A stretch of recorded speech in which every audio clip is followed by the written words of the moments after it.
It's Monday, the 8th of December, back on the boat. I got here Saturday night. Then I thought I might move the boat over to the pond at high tide. There was zero wind. It would have been perfect.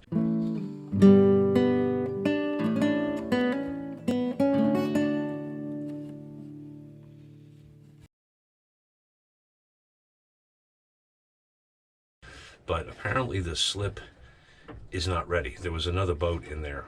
Maybe if this wind, which is blowing about 15 out of the north, if it clocks around to the north and or dies down as it's forecast to do this afternoon, not much, maybe down to 10, I might try to scooch over there. I'd really like to do it as soon as possible, because if we get some really proper blowy winter weather, it's going to be bad. It's going to be bad because she's a little exposed out here. I also want to get her in there before they move Big Nina in there. There's no set date for that. Once that big girl is in that pond where they usually put her kind of across the ends of all the other fingers, it's going to be impossible to get around the back of her. So I'm going to wait. I'm going to stick around at least the rest of the day. There's not a whole lot I can do. It's cold. It's about 48 degrees inside the boat right now. It's colder outside. The rest of the week looks like crap in terms of temperatures and winds. High tide every day. Right now the forecast is calling for the strongest winds, sometimes gusting 25 or more. It's going to be a little too spicy for my taste, and I can't get in there except at high water. It's just not going to happen. So I've got a couple other little projects to continue with today. Silly little things that will not make a huge difference, but will keep me moving forward. Today, as it turns out, could be a perfect day to move the boat at high tide, because there's going to be almost no wind, and it's going to be out of the south, where there's a lot of protection over there. But I don't know if they're ready yet. That other boat is still on the slip. They're at lunch. I think I might mosey over to the office after lunch and see what's going on, because I don't think I'm going to stay any longer than today this week. There's not a lot I can do now. Okay, here goes nothing.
steady 1.4 knots.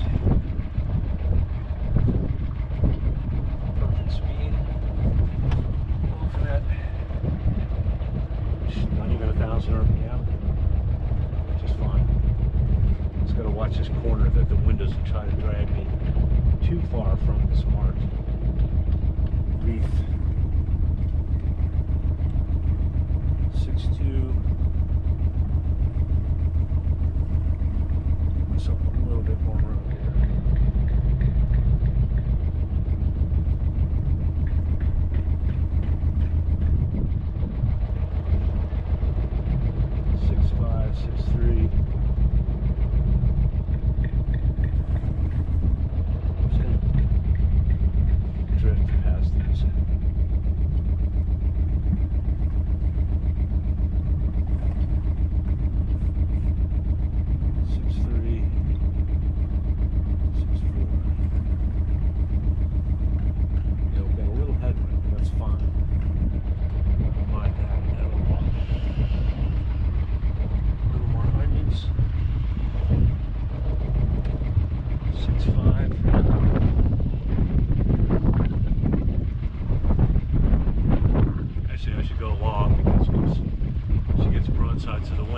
Picking up, of course.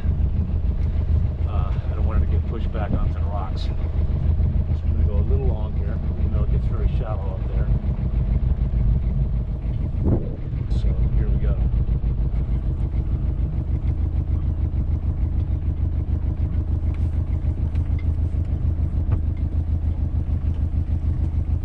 Make sure I'm still making way.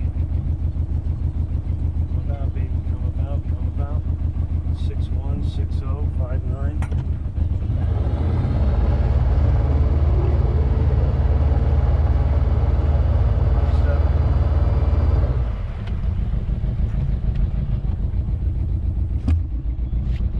Let's try that again. He's for a little bit full.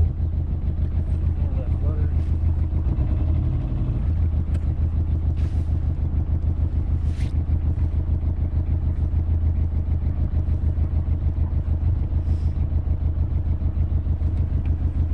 Template, no oil light.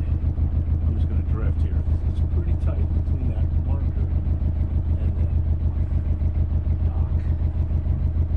Got the wind astern slightly now too. So.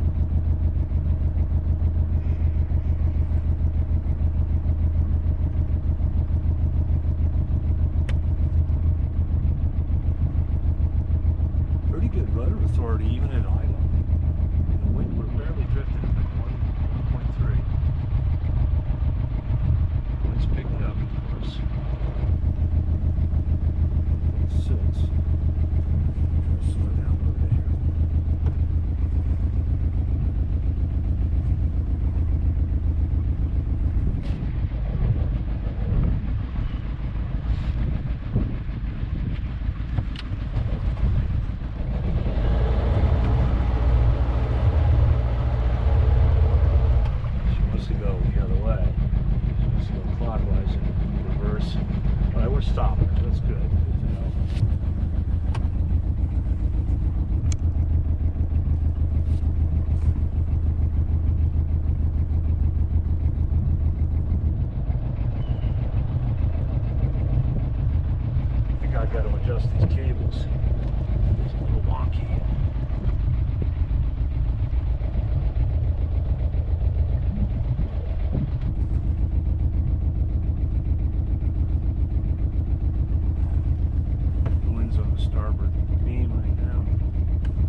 Better.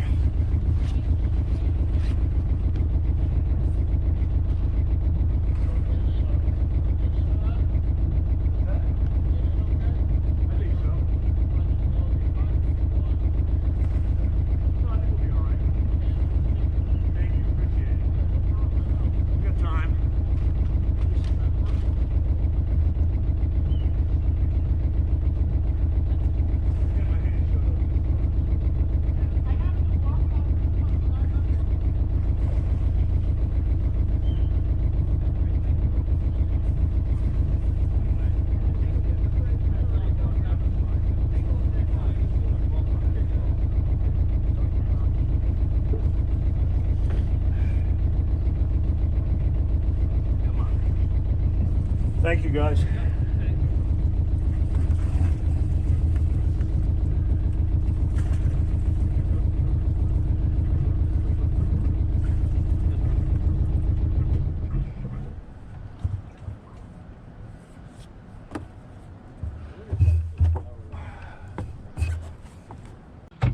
Well, that went reasonably well.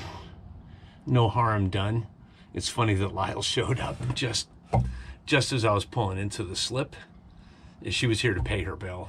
The tide is going down now, and it seems that we are sitting on the bottom slightly. That's problem number one with the spot. Not the end of the world, but yeah, it's enough that I'm pretty sure it's not just the lead that is in the mud right now, because the transducer, which is about I'm gonna say 4 inches above the top of the keel, just on the garboards as the hull comes out, it's giving me a reading of like 65 plus feet, which means it's in the mud basically, or maybe it's too close. I don't know if there's a minimum range for that thing. I don't think there is. Anyway, problem number 2 is that it's a little tight a beam here. The idea in putting me here was to have me instead of on a finger on land on one side, which is great. There's a little table and chair set up there. There's lots of room to do stuff. And I don't know about setting up a table saw, but there's room to do stuff over there. It would be more fun if I have company later, you know. I don't know. I'm not going to be having a party here in the winter. And I think in the spring I'm going to move away from this slip anyway and back out onto the river. We'll see. But all is not lost. I got all this done just as they were all leaving for the day, and Bill suggested that we look into tomorrow, I hope tomorrow, moving her into one of the other slips. They're going to remeasure and see if we can get a wider berth. I can't really show you now because it's dark. It's dark already. I'll show you in the morning probably. The problem is I could reg fenders sideways in critical areas. There are a lot of pilings on either side, and on one side there's an extra one between two. But I don't want to just put fenders under the rub rail because she'll still be getting kind of squoze, and that's not good for the hull really. Between frames, maybe I'm being a little bit overly cautious, but I don't like it. I can't really rig the boards across 2 fenders without them being under compression all the time. I don't like that. That seems like an even worse situation. I could probably just count on the copper rub rail with the oak behind it to take a beating, but that oak it's not as strong as it used to be, and a real winter storm would just destroy it. I'd probably come down here to the boat and find the metal trim gone and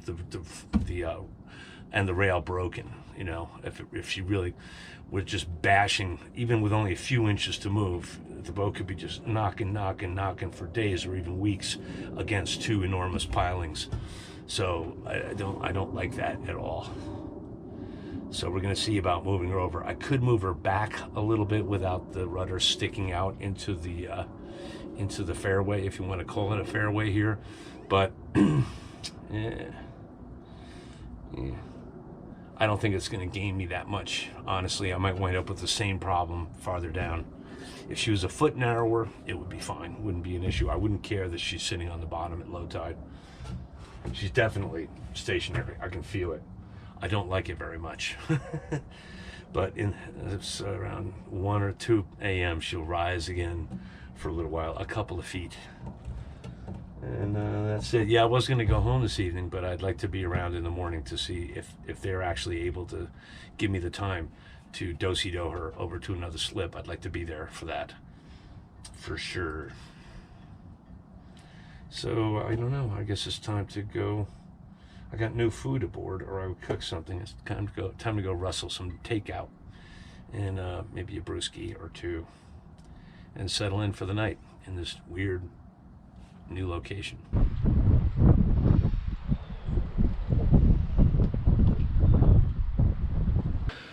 So I'm up bright and early this morning with the ducks.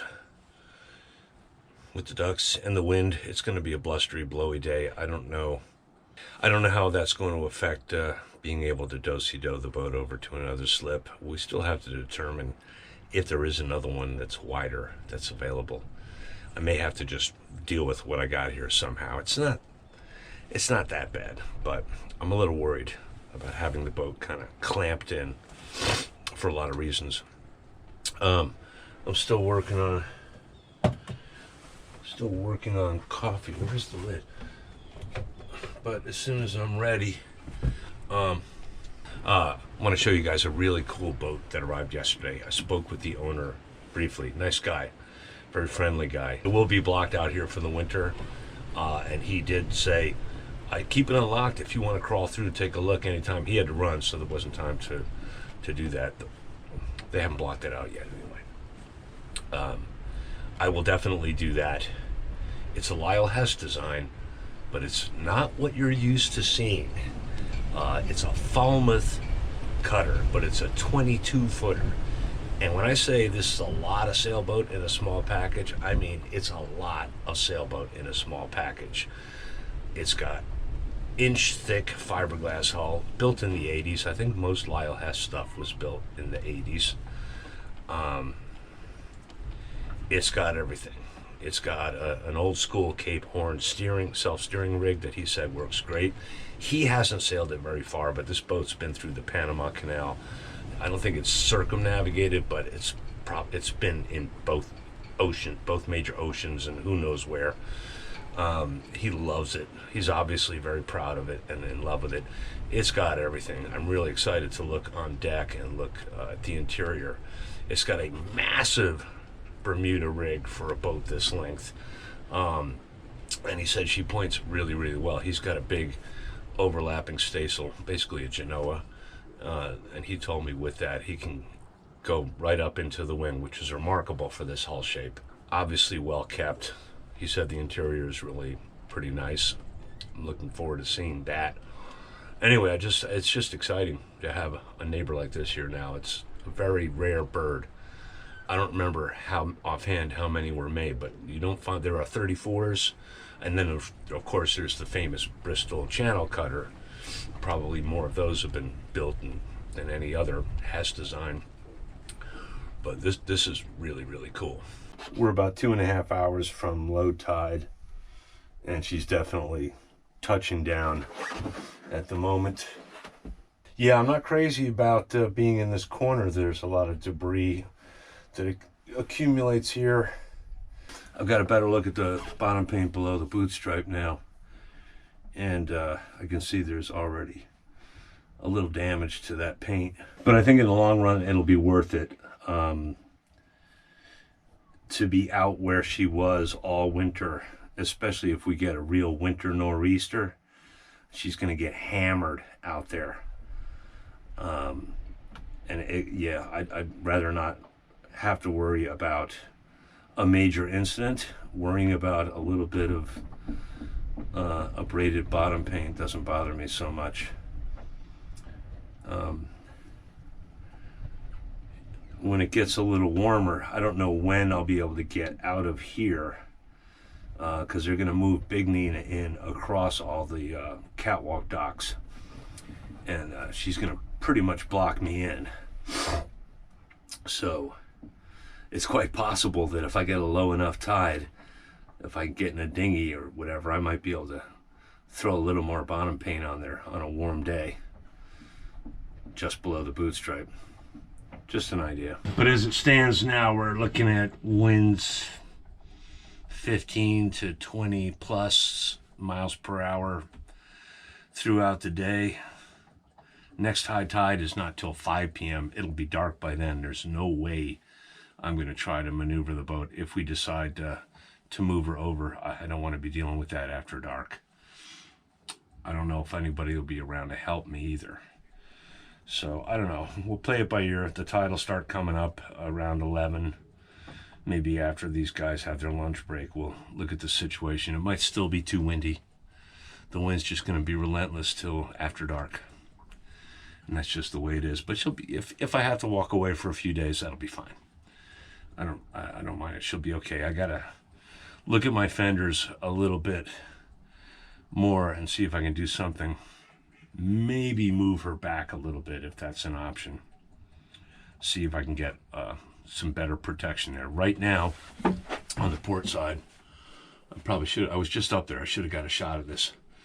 Right now, she's riding more on the cap rail. At low tides, the piling is touching the cap rail on the port side. It's not, the boat's not moving back and forth much at the moment, but I'm going to try to get a fender across. I can't get a board in there right now. I might try to get a fender across underneath the rub rail, just so, especially as the tide comes up, that she'll be riding more on that and not just on the cap rail. That cap rail is pretty solid, but still, it's not going to do it any favors to have the boat shouldering up against it, against the piling for an entire winter. Well, on reviewing the situation, I've decided we're going to stay here. It's too windy to move her today. It's probably going to be man, it's really blowing. Just as bad the rest of the week. I can't hang out here much longer. I got to go home. Probably tonight.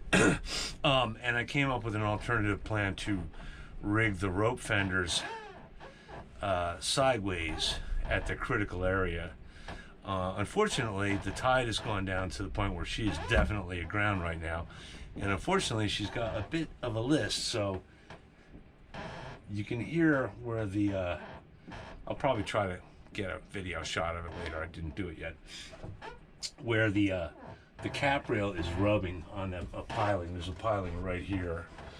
And I can't push the boat or lean the boat away from that sufficiently to get that last little move of the rope fender just up under the rub rail. Not perfect, but it'll be fine. And as I was just saying to Bill, he said he thought maybe one of the other slips might be 6 inches wider.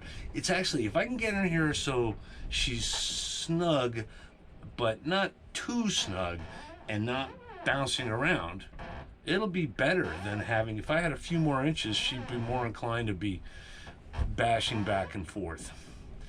It is what it is. I also just bumped into Ingrid. Another good reason to stay in this spot at the end is I just bumped into Ingrid, who told me that Big Nina, when they bring her in here, which they're going to do, they do it every winter, if she's across all of these fingers as close to the river, with her bow as close to the river as possible, I should still be able to get out, in and out around her if I want to or have the opportunity. It seems pretty unlikely. I probably won't be moving this boat again until they move Nina back out. So, but kind of good to know, just in case we get some miraculous nice weather this winter.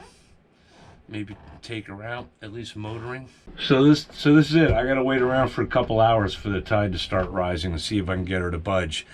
I would try to use a halyard to lean her over to starboard, but I don't really have an anchor point right there to do that with, and I really don't want it. The wind is blowing very hard. I don't want to tempt fate or disaster by doing that. So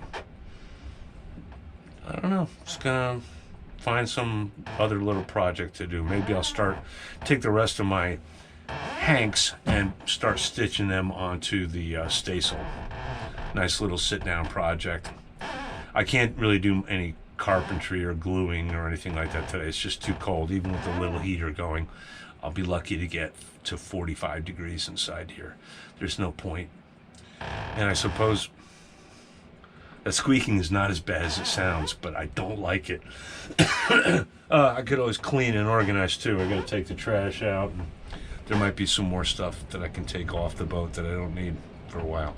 So yeah, I gotta keep an eye on the clock and ye old inclinometer. That's the first time, other than briefly, that's the first time I've seen the boat sitting with a list to port. Interesting.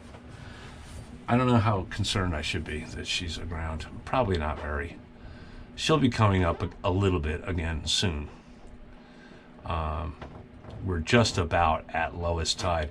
The other problem too is that west wind. The wind is screaming out of the west-southwest, which tends to push the water out of the entire river, including this sort of creek inlet where we are right now.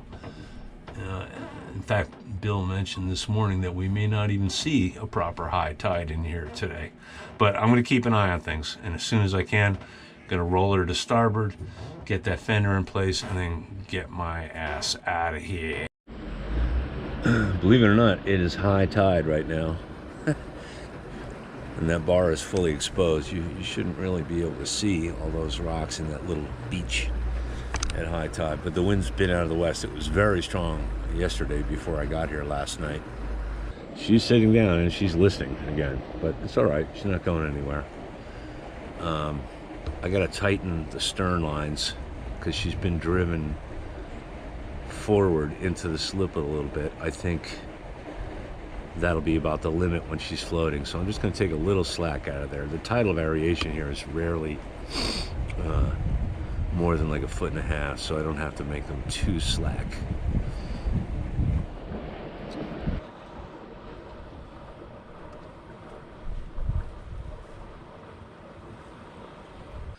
It's day 2 of this visit this week, third week of December. It's pretty warm today. The boat's been sitting on the bottom for a while because of fairly strong winds out of the west and high tides that have not been that high. We're just about hitting the high tide for today. It's almost noon, and it's a little higher than the previous one, so she has come loose. I don't think completely. I think way aft we're still touching the mud, but she's righted herself more or less. That port list is pretty much gone, enough so that I was able to do a better job with my midship fender on the port side. I also put another fender on the port bow because she is being driven forward a little bit. I slacked up. I took some of the slack out of the stern lines to keep her from going too far forward. But yeah, the tide is actually, because the wind is a little bit more north now, even though it's building, it's well over 10 miles an hour now. Tomorrow's high tide, or is it overnight? The next high tide, whenever that is, 6 hours or so, might be even higher, which is good. Anyway, it's quite warm today. It's in the 40s. It's going to peak at around 48 in about an hour or so. And I really, before I do much else in here, I got to get paint on a lot of this bare wood that I put in. But it's not a good day for that. Ooh, I look like ass. My hat's inside out too. Terrible. Some TV personality you are. I'm gonna tidy up a little bit, do my breakfast dishes, and organize a couple things. I got to do something with my clothes. I've been sort of leaving them out, and I noticed this time around there wasn't a lot of condensation in here, but some of my clothes were like wet, and this is not good. So I'm gonna get rid of some of this clothing. Anything that's not winter specific, other than socks and undies and t-shirts, I'm gonna put in a plastic bin that's gonna go somewhere. Anyway, it feels so good to be floating again. I don't like when the boat is sitting still, and I was a little bit worried about her having her keel stuck in the mud. I noticed this morning, I just out of curiosity, I was moving the tiller a little bit, and the rudder was actually either had mud caked up on it or was stuck in the mud or something. I can't really see down there, but I got it free. I think it's okay. It will get better. I just hope that when the water goes back down, the next low tide is going to be a little higher, but with the strong wind out of the west side of the compass, it's going to be lower than normal here in the pond. I just want her to sit. It'd be nice if she would sit upright for a while. That would be better. Perhaps with the fenders, the way I have them rigged now, she'll do that. I didn't like, the worst thing about her sitting in the mud listed against that piling is that the cap rail was right on that piling. I noticed after probably the better part of a week of sitting that way, there wasn't much wear on the cap rail, which is great. In that battle of friction between the teak cap rail and the whatever it's made out of piling, I guess that would be pine of some kind. The teak is winning the battle, but that won't last indefinitely. Eventually the teak is going to start to get worn off. Not a big deal, not a structural problem. The tension of it sitting there could be bad for the connection between the cap rail and the frame and the framing and the deck of the boat, but probably not too much. At any rate, obviously the best thing would be for the boat not to be rubbing or leaning on anything at all. But this is where we're at, and it's pretty good. The bubblers are in place, working. They're actually not really bubblers. They're more like little turbines that keep little wavelets going. There's one aim. They're in the empty slips. One of them is aimed at reflection, which it looks like is going to be wintering over there, and the other one is aimed towards my boat.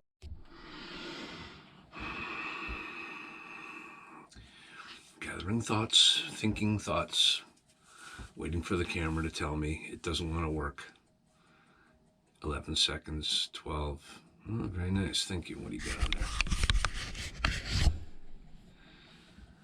there? It's another chilly morning here in the pond, and I'm trying to think of stuff I can do.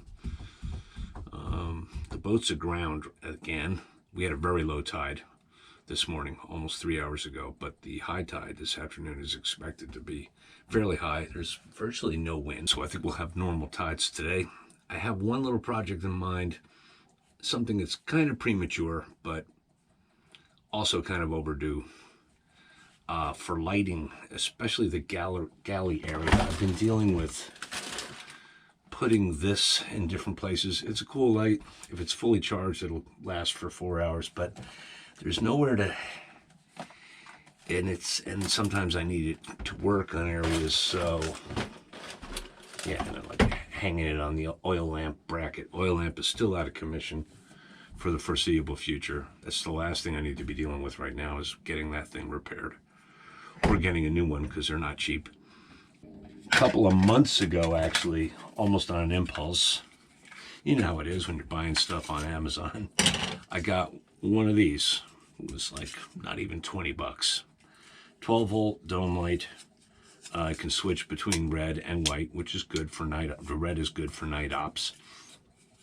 And I've been racking my brain trying to figure out how to mount it. I can't just stick it. I thought about using like double-sided tape to stick it to the overhead, but I can't really do that because it's hollow, and also you need to be able to, even really to install it, you need to be able to pull this out. There needs to be room for the cable to go through.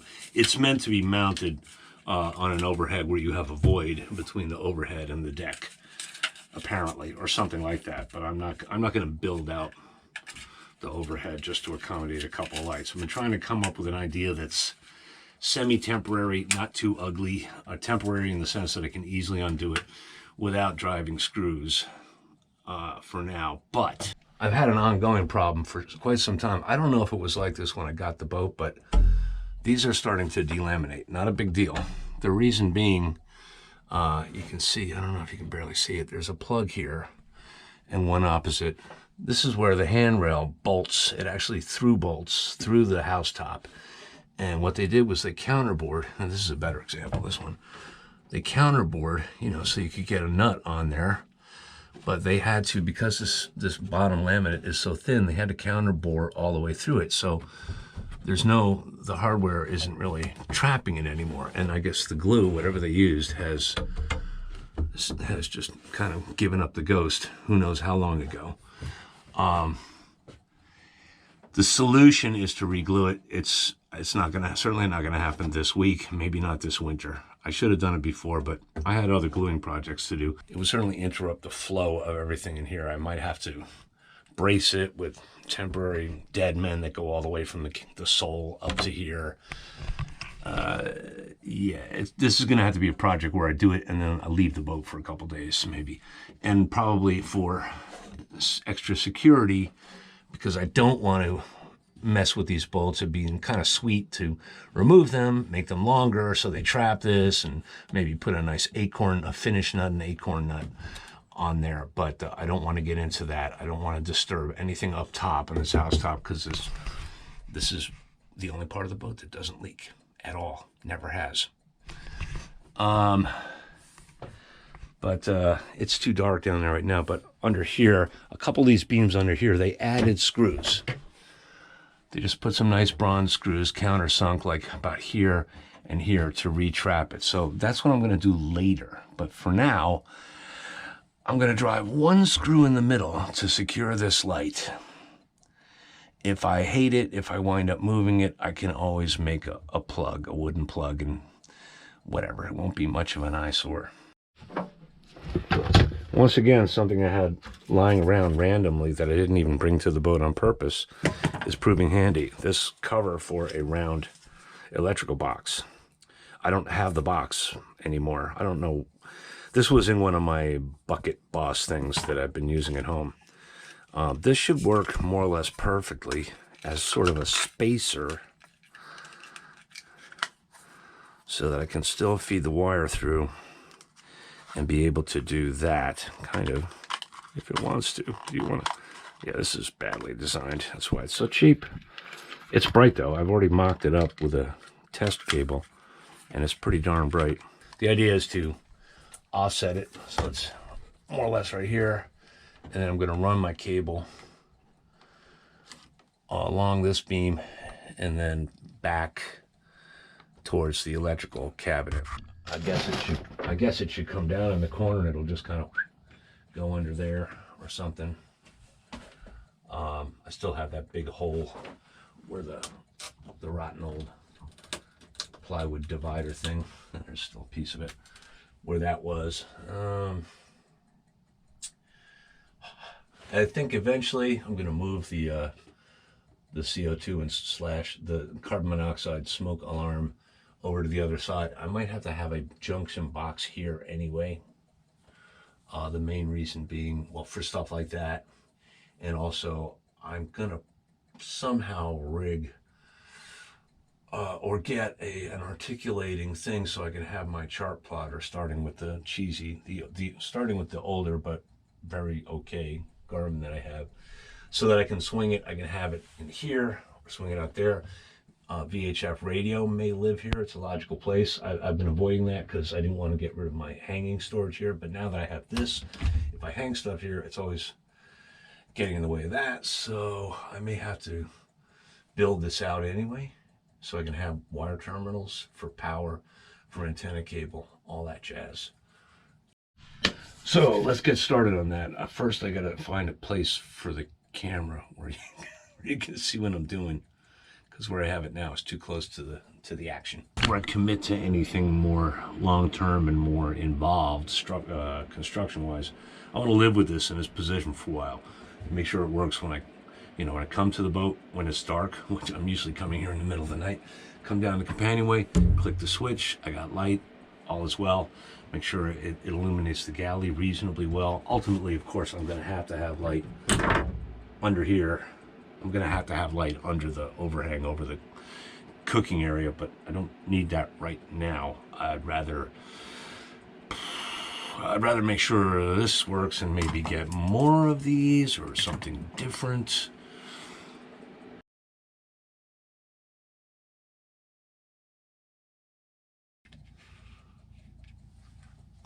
Oh, well, that's all right.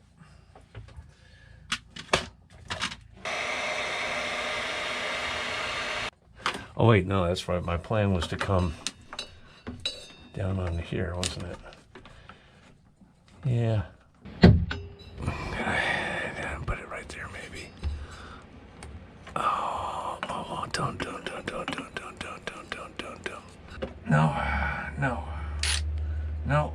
No.